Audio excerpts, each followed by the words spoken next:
Breaking news breaking news ছাত্রলীগের Eden college শাখার সভাপতি রিবা গ্রেপ্তার। 15 ডিসেম্বর রবিবার রাতে ডিবি তাকে আটক করেন।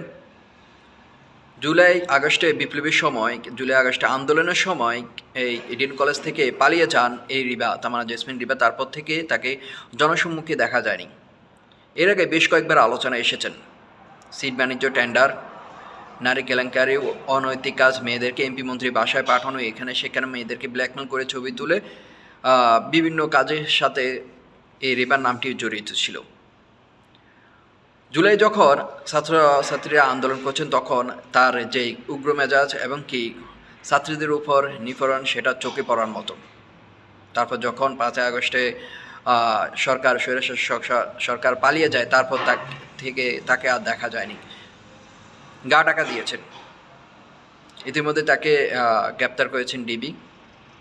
তামান্না জেসমিন রিবা ইডেন কলেজ শাখার সভাপতি, তার সাথে ঢাকা বিশ্ববিদ্যালয়ের শামসুন্নাহার কলেজের সভাপতি ছিলেন।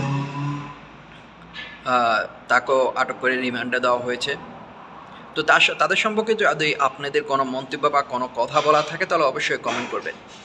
তামান্না জেসমিন রিবা ইডেন কলেজ শাখার সভাপতি ছিলেন।